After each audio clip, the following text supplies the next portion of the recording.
because people got a part of home ownership, and the initial programs were home ownership, and the value that's been achieved, homes that I built and sold for $175,000 for a two-family home, where the buyer put in roughly 5%, the rest was done through mortgage and a second mortgage, which became in essence the subsidy.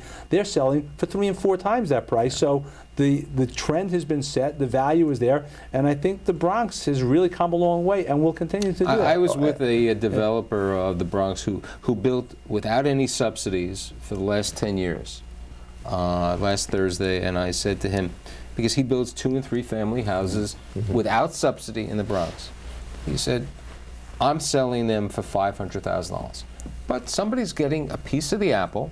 A working person is getting a 2-bedroom or 3-bedroom apartment. What happened in the Bronx is now happening and has happened. You referred earlier to the project I did in association with SUNA at 116th Street and Malcolm X or Lenox or 6th Avenue, depending upon your age and what you knew the street as. But the reality is, we were there in association with the city's anchor program. And you got the property for $1, Jeffrey. Let's remember. We got the property for $1, and then we had to go put life and limb at risk through personal guarantees and equity investment to induce lenders to come to an area that never had a comp. I agree. And when we met, when you were developing it, I said, I'm on the board of a school in the neighborhood. The neighborhood wasn't there, but it's changed. It changed, and that job, by our efforts and frankly the city's efforts, changed that community and set the pattern for change in a number of communities in northern Manhattan, all of which are evolving. Today, you cannot buy land for affordable housing in North Manhattan because every piece of property is... Manhattan's an island. It's an island, it's not growing, and you're always going to have opportunities here, and the acceptable neighborhoods, as you said about an earlier show, someone said there's no bad neighborhoods in Manhattan. Well, it's moving up.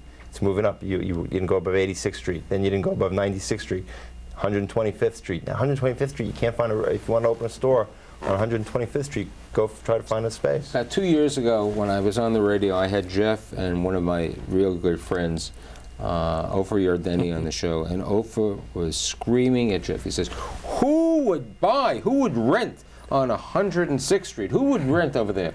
About 6 months later, Ofer bought a building on 106th Street and Fifth Avenue. That's very much the point. What we're all hearing here, and it's very much the way I approach the market.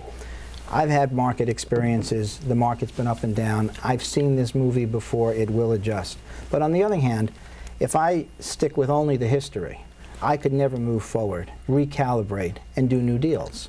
That's why new blood comes into the market. Those of us who can survive the bad times and then the good times can take the next step to the next market and, if you will, continue to compete, but with our experiences to shore us up, that if you don't move forward, you're not going to do new business.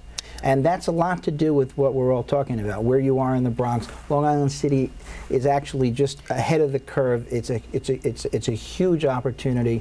These high prices in Manhattan vis-a-vis rental prices where you are, if you don't adjust to where the market's going to go, at least for where I am, I'm not in business, because then I'm just resting on laurels. And it's all about the future. Well, it's also all about your financing philosophy, because you referred earlier to a debt structure where your senior debt